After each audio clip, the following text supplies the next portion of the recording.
লক্ষ গাছ আসলে হত্যা করে আমরা বলবো প্রতিবাদে এবং বর্ষার আগেই 6 কিলোমিটার নর্থ বেঙ্গল যৌক্তিক কোনো কারণ দেখিয়ে হেড অফিসে চিঠি লেখে নাই। লালপুরের দুইটা বন বিভাগ এবং নর্থ বেঙ্গল সুগার মিলের দাপ্তরিক জটিলতার কারণে বাংলাদেশের উষ্ণতম স্থান এই লালপুরে 1 লক্ষ গাছের প্রজেক্ট ঝুলে আছে। এই লালপুরের এই প্রজেক্টটা একটা অক্সিজেন ব্যাংক হিসেবে কাজ করবে। আমরা চাই দাপ্তরিক জটিলতা দূর করে সেটা সমাধান করে এই আগস্ট মাসের ভিতরেই যেন এটা বাস্তবায়ন হয়। এটা যদি বাস্তবায়ন না হয় সেক্ষেত্রে পরিবেশবাদী সংগঠনের পক্ষ থেকে আমরা আজকে মানববন্ধন করেছি দ্রুত বাস্তবায়নের দাবিতে, এবং বাস্তবায়ন না হলে আমরা এই দুইটা দপ্তরকে দোষী সাব্যস্ত করে যে ধরনের কর্মসূচি দেওয়া দরকার আমরা দেবো। নাটোরের লালপুরে সামাজিক বনায়ন এর প্রকল্পে 1 লক্ষ গাছের একটা প্রকল্প লালপুরে আসে। সেই ক্ষেত্রে লালপুর উপজেলার বন বিভাগের বন কর্মকর্তা এবং নর্থ বেঙ্গল সুগার মিলের একটা সমন্বয়হীনতার মাধ্যমে এই প্রকল্পটি আসলে আটকে যায় এবং এটা এখন পর্যন্ত আটকেই আছে।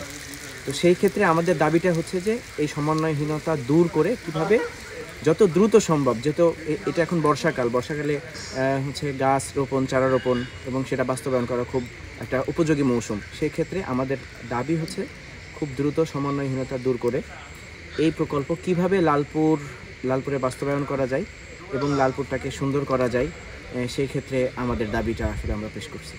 নাটোর জেলা লালপুর থানা অত্যন্ত গরম এরিয়া।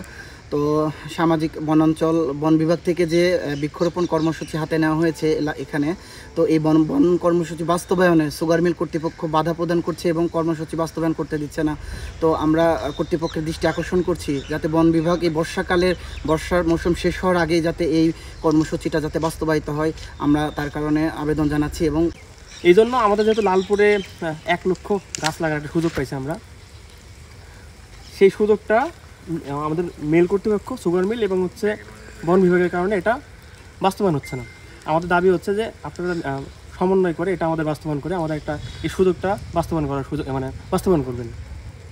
আমাকে যদি নির্দেশনা দেয় তাহলে এটা হবে। এই প্রেক্ষিতে আমি সদর দপ্তরে এইটা নিয়ে প্রতিনিয়ত যোগাযোগ রাখতেছি। সদর দপ্তর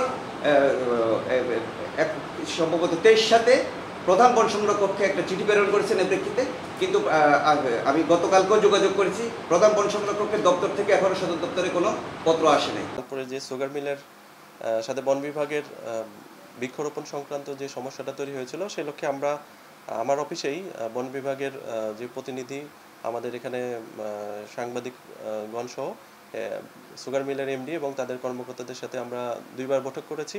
আমরা চাই যে আসলে লালপুর উষ্ণতম অঞ্চল, আপনারা জানেন এই ধরনের প্রকল্প আমাদের জন্য সত্যি দরকার আমাদের উষ্ণায়ন কমানোর জন্য। তো আমরা চাই, আমরাও চেষ্টা করছি যেন এই প্রকল্পটি বাস্তবায়ন করা যায়।